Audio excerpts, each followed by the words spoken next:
কোরআনে কারিমে আল্লাহ রাব্বুল আলামিন বুদ্ধি শেখো, আল্লাহর কাছে বুদ্ধি কামনা করো, এটা তিনি এক জায়গাও বলেন নাই। বলেছেন আমার কাছে দোয়া চাও, রব্বি জিদনি ইলমা। পড়েন সবাই, রব্বি জিদনি ইলমা। আবার বলেন, রব্বি জিদনি ইলমা। আয় আল্লাহ, তুমি আমার জ্ঞান বৃদ্ধি করে দাও। শয়তান ছিল বুদ্ধিজীবী, আদম আলাইহিস সালাম ছিলেন জ্ঞানী। শয়তান শুদ্ধা। আল্লাহ পাক যখন সকলকে বললেন উসজুদু লিআদামা, সবাই মিলে আদমরে সেজদা দাও, ফাসাজাদু, সবাই মিলে সেজদা করলো, ইল্লা মিস্টার ইবলিস সেজদা করলো না। আবা ওয়াস্তাকবারা ওয়া কানা মিনাল কাফিরিন, কপাল পুড়লো, জম্মের পোড়া। এখন ও যে বুদ্ধিজীবী, দুনিয়ার বড় বুদ্ধিজীবী, দেখেন অবস্থা। আল্লাহ পাক জিজ্ঞেস করলেন, ইবলিস রে, আমার হুকুমটা তুই মানলি না কেন? কোন জিনিস তোরে বাধা দিল আমার হুকুম অমান্য করতে? মানলি না কেন? ও তখন, ও তো বুদ্ধিজীবী, বুদ্ধির আশ্রয় নিয়েছে। সে বলছে, আল্লাহ পাক, এটা মানি নাই একটা বৈজ্ঞানিক কারণেই, একটি দার্শনিক কারণেই মানতে পারি নাই। কারণ হচ্ছে খালাকতানি মিন নার ওয়া খালাকতাহু মিন তিন। তারে বানাইছো মাটি দিয়া, আমারে বানাইছো আগুন দিয়া, আনা খায়রুম মিনহু, আমি ওর থেকে অনেক ভালো। নাউযুবিল্লাহ। কত বড় কপাল পোড়া। আগুনের গতি হলো ঊর্ধ্বমুখী, মাটির গতি নিম্নমুখী। ঊর্ধ্বগতি সম্পন্ন একটা জিনিসকে নিম্নমুখী জিনিসের সামনে মাথা নত করতে বলা তোমার একটা অবৈজ্ঞানিক অদার্শনিক হুকুম হয়ে গেছে। নাউযুবিল্লাহি মিন যালিক। আল্লাহ পাক বললেন, ইন্নাকা রাজিম, মরদুদ, বিতাড়িত, সব আমল বরবাদ করে দিলাম। দেখেন, অপরাধ শয়তান করেছে, অপরাধ আদম আলাইহিস সালাম করেছে। একজন অপরাধ করে শয়তান হয়ে গেল, আর একজন অপরাধ করে আল্লাহর পয়গম্বর হয়ে গেলেন। সুবহানাল্লাহ বলবেন না? কেন? কারণ হলো শয়তান বুদ্ধিজীবী, বুদ্ধির আশ্রয় নিল। আদম আলাইহিস সালাম তিনি বুদ্ধির আশ্রয় নেন নাই, তিনি আকলের, তার জ্ঞানের কাছে তিনি আশ্রয় নিয়েছেন। অর্থাৎ তিনি চিন্তা করতেছিলেন যে আল্লাহ পাক আমাকে নিষেধ করলেন একটা গাছের কাছে যেতে, আমিও গেলাম, বউও গেল, যা নিষেধ করলেন সেটা করলাম। এখন যদি আল্লাহ আমারে প্রশ্ন করেন যে আমার হুকুম অমান্য করলা কেন, কি জবাব দেব? আদম আলাইহিস সালাম জবাব খুঁজে পাচ্ছিলেন না। কিন্তু আমি ওই আয়াত তেলাওয়াত করার পর সর্বপ্রথম সেই ছাত্র জীবনে আমি চিন্তা করলাম জবাবটা একটা দিতে উনি পারতেন। ছাত্র মানুষের মধ্যে তো নানান চিন্তা আসে, তো আমার চিন্তা আসলো উনি একটা জবাব তো দিতে পারতেন, আমাদের আবাল বাসার একটা জবাব তো দিতে পারতেন, এই যে আল্লাহ পাক সবই ঠিক আছে, অপরাধ আমি করেছি, ভুল আমি করেছি, কিন্তু আমার এটা জানতে ইচ্ছে হয় জান্নাতের সমস্ত নাজ নেয়ামত আমার জন্য তুমি জায়েজ করে দিলা, যে গাছটার কাছে যাওয়া যাবে না, ফল খাওয়া যাবে না, এরকম একটা গাছ জান্নাতের মধ্যে বানাইয়া আমারই বিপদে ভালাইলা কেন? এরকম একটা জবাব তিনি দিতে পারতেন, কিন্তু তিনি দেন নাই। কারণ তিনি বুঝতে পেরেছেন মহাশক্তিধর আকাশ আর জমিনের মালিক আল্লাহ রাব্বুল আলামিনের সামনে আর্গুমেন্ট চলে না, তার সামনে আর্গুমেন্ট চলে না, সারেন্ডার চলে, আত্মসমর্পণ করা চলে। হযরত আদম আলাইহিস সালাম কোন আর্গুমেন্টের কাছে গেলেন না, কেঁদে কেঁদে অস্থির হয়ে যাচ্ছেন। আল্লাহ রাব্বুল আলামিন যখন প্রশ্ন করবেন, আদম রে আমার হুকুম ভাঙলি কেন, অমান্য করলি কেন, কি জবাব দেব? আর ঠিক সেই মুহূর্তেই রব্বুল আলামিন প্রশ্ন করলেন, আদম রে আমার হুকুম অমান্য করলে কেন? হযরত আদম আলাইহিস সালাম কোন বুদ্ধির আশ্রয় না নিয়া তার জ্ঞান তাকে বলে দিল, আল্লাহ তাকে কালেমা শিখাই দিলেন। উদ্বুদ্ধ হয়ে তিনি আল্লাহ রাব্বুল আলামিনের সামনে মাথা নত করে দিয়ে বললেন, রব্বানা যালামনা আনফুসানা ওয়া ইল্লাম তাগফির লানা ওয়া তারহামনা লানাকুনান্না মিনাল খাসিরিন। রব্বানা যালামনা, হে আল্লাহ আমি আমার নফসের পরে, যালামনা আনফুসানা, আমি আমার নফসের পরে জুলম করেছি, অত্যাচার করেছি। ওয়া ইল্লাম তাগফির লানা, তুমি যদি আমাকে ক্ষমা না করো। জ্ঞান কত দেখেন, শুধু ক্ষমা চান নাই, বলেছেন তুমি যদি আমাকে ক্ষমা না করো, ওয়া তারহামনা, আর যদি দয়া না করো, লানাকুনান্না মিনাল খাসিরিন, আমি ক্ষতিগ্রস্ত হয়ে যাব। কতটা জ্ঞানের অধিকারী তিনি! তিনি এটা বললেন না যে শুধু মাফ করে দাও, শুধু মাফ করলে হবে না, মাফও করা লাগবে, আর আগে যেমন দয়া করতে সেটাও করতে সেটাও করা লাগবে। সুবহানাল্লাহ। আল্লাহ পাক রাজি হয়ে গেলেন। রাজি হন নাই? আল্লাহ রাব্বুল আলামিন হযরত আদম আলাইহিস সালামকে শুধু ক্ষমা করলেন না, ক্ষমাও করলেন, আর নবীর মর্যাদা দিয়ে আল্লাহ রাব্বুল আলামিন দুনিয়ায় পাঠাইয়া দিলেন।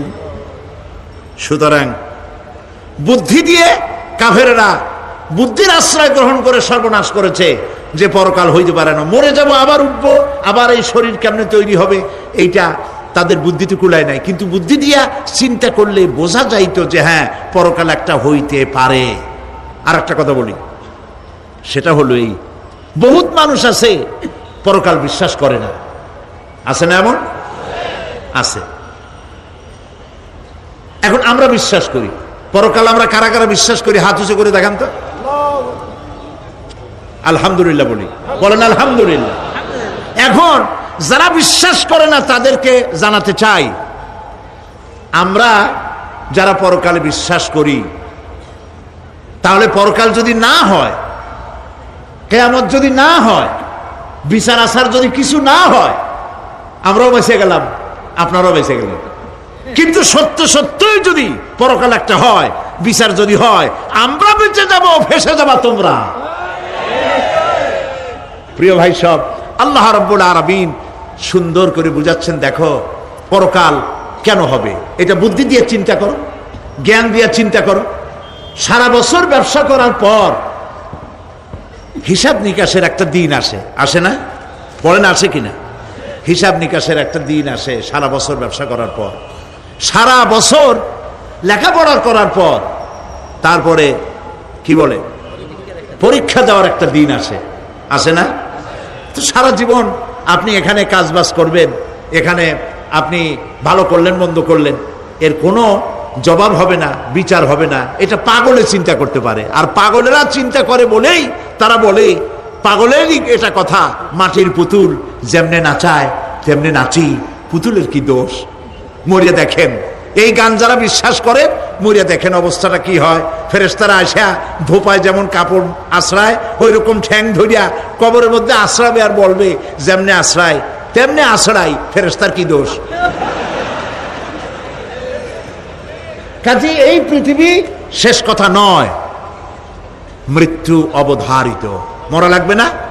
এবার দেখেন আল্লাহ কি বলেন, আল্লাযী খালাকাল মাউতা ওয়াল হায়াতা লিয়াবলুয়াকুম আইয়ুকুম আহসানু আমালা। আল্লাহ পাক বলছেন, আমি মৃত্যু আর জীবন সৃষ্টি করেছি। কেন করেছি? লক্ষ্য করুন, লিয়াবলুয়াকুম, যাতে করে আমি তোমাদেরকে পরীক্ষা করে নিতে পারি। কি ব্যাপারে? আইয়ুকুম আহসানু আমালা, আমলের দিক থেকে, নেক কাজের মধ্য থেকে, ভালো কাজ এবং খারাপ কাজের মধ্য থেকে, আইয়ুকুম আহসানু আমালা থেকে তোমাদের মধ্যে কে উত্তম, কে ভালো মানুষ, এইটার পরীক্ষা নেওয়ার জন্য আমি মৃত্যু আর জন্মের সৃষ্টি করেছি। প্রিয় ভাই সব, খুব লক্ষ্য করুন, জন্ম আর মৃত্যু, জন্ম হলে মৃত্যু হবেই, না হবে না? এই যে একটা ডিউরেশন, একটি সময়, এই সময়টা হলো পরীক্ষার সময়। আমরা যারা পড়াশোনা করেছি, আপনারা পড়াশোনা করেছেন নিশ্চয়ই, কলেজে অথবা হাই স্কুল অথবা মাদ্রাসায় প্রতি বছর একটা করে পরীক্ষা আসে, আসে না পরীক্ষা? এই পরীক্ষার ডিউরেশন কত সময়? 3 ঘন্টা। কয় ঘন্টা বলে? 3 ঘন্টা। এই 3 ঘন্টা পরীক্ষা দিতে গিয়ে আপনারা কি কোনো ছাত্রকে দেখেছেন যে প্রশ্নপত্র সামনে নিয়ে গল্প করতেছে, প্রশ্নপত্র সামনে নিয়ে তাস খেলে, জুয়া খেলে, আর একদিকে তাকায় থাকে? প্রতিটি মুহূর্ত সে কাজে লাগাচ্ছে, প্রতি মুহূর্ত কাজে লাগাচ্ছে। 3 ঘন্টা পুরা হওয়ার 2 ঘন্টার মধ্যে পরীক্ষা তার শেষ হয়ে গেছে, কিন্তু সে চলে যাচ্ছে না, বাকি আরো 1 ঘন্টা আধা ঘন্টা রিভাইজ করতেছে। সে যা যা পরীক্ষা দিয়েছিল প্রশ্ন অনুযায়ী জবাবগুলি ঠিক হয়েছে কিনা সে মিলাই দেখে। কারণ কি? কারণ হলো এই পরীক্ষা যদি ফেল করি, বাপ মায়ের কষ্ট করা পয়সাগুলি বিফলে চলে যাবে। আমি চাকরি পাবো না, আমার জীবনটা 1 বছরের জন্য নষ্ট হয়ে যাবে। এই জন্য সে এত খাটাখাটনি করে পরীক্ষায় ভালো ফল করার জন্য সে পরীক্ষা দেয়, এবং পরীক্ষার রেজাল্ট এই পৃথিবীতেই হয়। ঠিক কিনা বলে? খাতা দেখতে যতদিন লাগে তারপরে পরীক্ষা হয়। খুব লক্ষ্য করুন, আমাদেরও একটা পরীক্ষা চলতেছে এই পৃথিবীতে সকলে। ওটা শিক্ষাঙ্গনের পরীক্ষা, এটা জীবনের পরীক্ষা। এই যে ওর পরীক্ষার ডিউরেশন, সময়কাল 3 ঘন্টা, আর আমাদের পরীক্ষার, সমস্ত মানুষের পরীক্ষার সময়কাল হলো জন্ম থেকে শুরু করে মৃত্যু পর্যন্ত।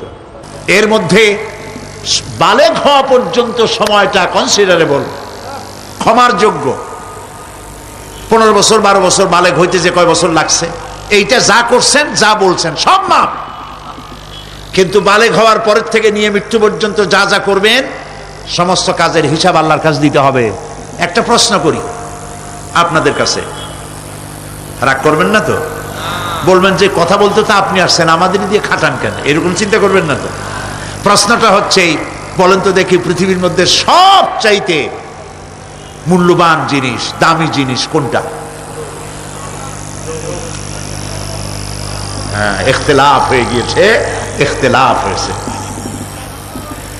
কেউ বলেছে যৌবন, কেউ বলেছে কোরআন, কেউ বলেছে ইসলাম। আর যারা বেশি বুদ্ধি রাখে তারা খামোশ, তারা কথা বলে নাই। কোনটা কইয়া কোন জ্বালা চুপ করে থাকাই ভালো। সব থেকে মূল্যবান জিনিসের নাম সময়। সব থেকে মূল্যবান জিনিসের নাম কি? এবার বলেন, এই পৃথিবীর মানুষ সব থেকে অপচয় করে কোন জিনিসে? সময়। সময়ের অপচয় আমরা যা করি। বাড়িতে আজকে রাত্রে ক্যালকুলেটর, কম্পিউটার, ক্যালকুলেটর না থাকে যদি কাগজ কলম হাতে নেন। জীবনের 15 বছর বাদ দেন, এখন আপনার বয়স এখন যা, এই বয়সে প্রতিদিন ওই যৌবন প্রাপ্তির পর থেকে নিয়ে এই পর্যন্ত প্রতিদিন টেলিভিশনের সামনে নাটক দেখার জন্য, সিনেমা দেখার জন্য, ন্যাশনাল জিওগ্রাফি দেখার জন্য, ডিসকভারি দেখার জন্য, স্পোর্টস দেখার জন্য প্রতিদিন কয় ঘন্টা টিভির সামনে আপনি বসেন। এরপরে আপনি এগুলিকে সপ্তাহে কয় ঘন্টা হয়, মাসে কয় ঘন্টা হয়, বছরে কয় ঘন্টা হয়। বয়স এখন আপনার 50 বছর, 15 বছর বাদ দেন 35 বছর। হিসাব করেন কয় বছর আপনি টেলিভিশনের সামনে বসা ছিলেন। আমার কথা কি মাথায় ঢুকছে? কয় বছর টেলিভিশন আর সিনেমা হলে বসা ছিলেন? চায়ের দোকানে গল্প করতে গিয়ে, আড্ডা মারতে গিয়ে কতটা সময় নষ্ট করেছেন। রবীন্দ্রনাথ, যতীন্দ্রনাথ, যোগীনাথ, তারপরে শরৎচন্দ্র, এই সমস্ত এই নাম মনে আসলো। কবি, সাহিত্যিক, ঔপন্যাসিক, নাট্যকার, তাদের বইপত্র, গল্পের বই, ভূতের গল্প, এই সমস্ত গল্পের বই পড়িয়া জীবনে কতটা সময় নষ্ট করেছেন। সবগুলি এক জায়গায় করেন, সবগুলি এক জায়গায় করেন।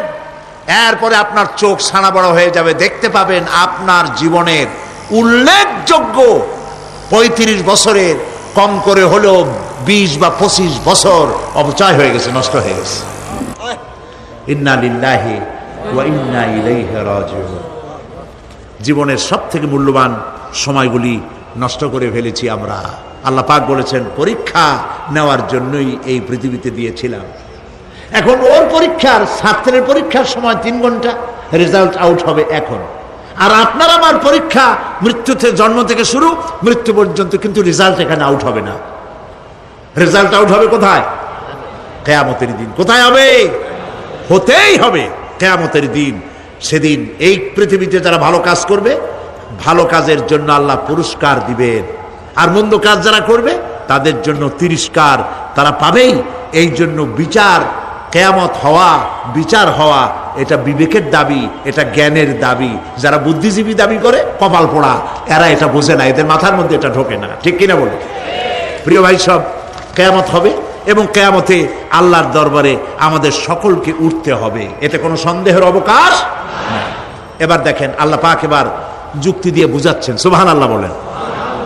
তোমরা যারা বলো যে মরে যাব, পচে যাব, মাটির সাথে মিশে যাব, আবার জিন্দা হব কেমনে? আল্লাহ বলে, কেমনে জিন্দা হবা বুঝাই।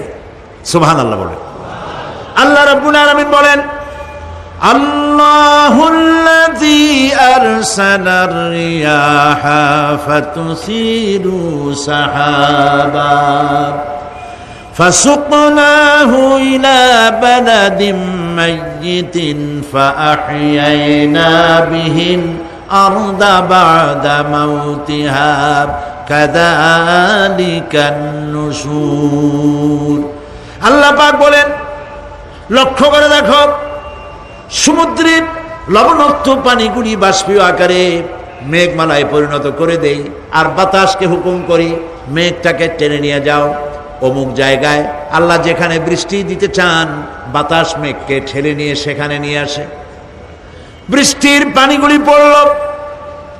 আল্লাহ পাক বলেন, আকাশের সেই বৃষ্টির পানি দিয়া মরা জমিনকে আমি জিন্দা করে দিলাম। ফাআহিয়ানা বিহিল আরদা বাদা মাউতিহা, এই মৃত্যু জমিনকে আমি জিন্দা করলাম, সেখানে তুমি বীজ বপন করলে, সেই বীজগুলি বীজের মাথা ফাটাইয়া চারাগুলি কে বাড়ি করে দিল? মাটির আস্তরণ, মাটির আস্তরণের মধ্যে কদুর বিচি, লাউর বিচি, আপনারা কদু কর না লাউ বলেন, যেটাই হোক বুঝলেই হইল, কদু অথবা লাউ একই কথা, অথবা যে কোনো শাক সবজি উদ্ভিদ এর চারা, এর বীজ মাটিতে দেওয়া হলো, মাটিটা ফেটে চারা যে পাতা দুটো বেরিয়ে আসলো, এই পাতা কি শক্ত না নরম? তাহলে মাটিটা ফাটাইয়া পাতা দুটো বাইর করে দিল কে? সুবহানাল্লাহ বলে। রব্বুল আলামিন দৃষ্টান্ত দিয়ে বুঝাচ্ছেন, আলাম ইয়াকুন নুতফাতাম মিন মানিয়্যিন ইউমনা সুম্মা কানা আলাকাতান ফাখালাকা ফাসাওয়া ফাজআলা মিনহু যাওজাইনি যাকারা ওয়াল উনসা। আল্লাহ পাক বলেন, মানুষকে নিকৃষ্টতম মাতৃগর্ভে নিক্ষিপ্ত এক ফোঁটা পানি ছিল না, আমি তার থেকে আকার আকৃতি দিয়ে সুগঠিত করে মানুষের আকার দান করেছি, আর মায়ের পেটের ভিতরে আমি নারী আর পুরুষ বানাইছি, কন্যা সন্তান এবং পুত্র সন্তান বানাইছি। সুবহানাল্লাহ। এখন মানুষে কয় যে আমরাও পারি, এই যে ক্লোনিং সিস্টেম একটা শুরু হয়েছে, শুনছেন আপনারা? কথা না কইলে বুঝি কি ক্লোনিং পদ্ধতি? এটি ক্লোনিং পদ্ধতি বিজ্ঞানীরা যারাই কাজটা করতেছে তারা বিশ্ব সভ্যতাকে বিনষ্ট করার একটি মারাত্মক কাজে তারা হাত দিয়েছে। ক্লোনিং পদ্ধতিতে যে যা কিছু তৈরি হয়, এর আগে ভেড়ার বাচ্চা হয়েছে, ছাগলের বাচ্চা বানাইছে, সেগুলি তার মায়ের মতোই হয়েছে অথবা পিতার মতো হয়েছে। পিতার ডিএনএ নিয়ে একটা পুরুষ জাতীয় জন্তুর ডিএনএ অথবা স্ত্রী জাতীয় একটি জন্তুর ডিএনএ নিয়ে তারপরে বিশেষ প্রক্রিয়ার মাধ্যমে সন্তান, এই বাচ্চা উৎপাদনের ব্যবস্থা তারা শুরু করেছে পশু দিয়ে। এরপরে মানুষ এভাবে করা যায় কিনা সেই চিন্তা তারা করেছে। ইতিমধ্যে নাকি দুটো বাচ্চা হয়েছে, এটা সত্য না মিথ্যা এখনো যাচাই করা যায় নাই, কিন্তু পশুর থেকে যেগুলো হয়েছে সবগুলি রোগ নিয়ে আসছে পৃথিবীতে, গেল এক নম্বর কথা। দুই নম্বরে ডিএনএর মাধ্যমে যে মানব শিশু পয়দা হয় তার সবগুলি তার মায়ের অনুকরণে হয়, একেবারে অবিকল মায়ের চেহারা নিয়ে আসতেছে, অবিকল পিতার চেহারা নিয়ে আসতেছে। চিন্তা করুন, এই মেয়ে যখন বয়সপ্রাপ্তা হবে তখন তার পিতা কি করে বুঝবে তার বউ কোনটা আর মেয়ে কোনটা? উচিত হবে পৃথিবীর সমস্ত নেতৃবৃন্দ, বিশ্ব নেতৃবৃন্দের ঐক্যবদ্ধ হয়ে এই দুঃসাহসিক কাজকে বাধা দিয়ে বন্ধ করে দেওয়া উচিত। আল্লাহর সৃষ্টির সাথে পাল্লা দিতে গেলে ধ্বংস ছাড়া পথ থাকবে না। লক্ষ্য করেছেন? আপনি সাক্ষী দিলে আজ এক সাক্ষী দেবেন, কালকে বলবেন যে ওই সাক্ষী আমি দেইনি।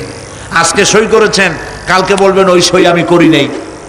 কিন্তু আল্লাহ রাব্বুল আলামিন আপনার ফিঙ্গারপ্রিন্ট, আপনার আঙ্গুলের ছাপ এমন করে দিয়েছেন, এই আঙ্গুল দিয়ে যদি কাগজের উপর একটা টিপ মারেন, টিপ সই করেন, আপনার বাবা কবর থেকে উঠে এসেও বলতে পারবে না যেটা আপনার না। আদম আলাইহিস সালাম থেকে নিয়ে আজ পর্যন্ত, আজ থেকে নিয়ে কিয়ামত পর্যন্ত যত মানুষ পৃথিবীতে এসেছে আর আসবে, কোন মানুষের আঙ্গুলের রেখার সঙ্গে আর একজন আঙ্গুলের রেখার মিল হবে না। এ হচ্ছে আমার আল্লাহর সৃষ্টি, সুবহানাল্লাহ। সুতরাং তিনি বলছেন, আমি মাতৃগর্ভের ভিতরে সন্তান তৈরি করি, সেই সন্তানকে কোনটা কন্যা সন্তান, কোনটা পুত্র সন্তান আমি বানাই। এই কাজটা যিনি পারেন, এবার দেখেন সামনে কি বলতেছেন আল্লাহ, এই কাজটি যিনি করতেছেন, আলাইসা যালিকা বিকাদিরিন আলা আইয়ুহিয়াল মাউতা, এত বড় কাজ যিনি সম্পাদন করেছেন, এক ফোঁটা নাপাক পানি, এক ফোঁটা নিকৃষ্ট গান্দা পানি যা শরীর থেকে নির্গত হলে পরে গোসল ফরজ হয়ে যায়, এমন এক ফোঁটা পানি দিয়ে তোমার জন্মের উৎপত্তি করেছি, আকার দিলাম, হাত দিলাম, পাও দিলাম, চোখ দিলাম, সুন্দর করে বানালাম, তারপরে পৃথিবীতে পাঠালাম। এরপরে তুমি কি করে মনে করতে পারো যে সেই আল্লাহ তোমার মৃত্যুর পরে আবার চিন্তা করতে পারবে না? আলাইসা যালিক, আল্লাহ পাক কি তোমাকে মৃত্যুর পরে, আলাইসা যালিকা বিকাদিরিন, আল্লাহ পাকের পক্ষে এটা কি সম্ভব নয় যে তোমার মৃত্যুর পরে আল্লাহ আবার চিন্তা করবেন? বলেন অবশ্যই পারবেন, বলেন অবশ্যই পারবেন।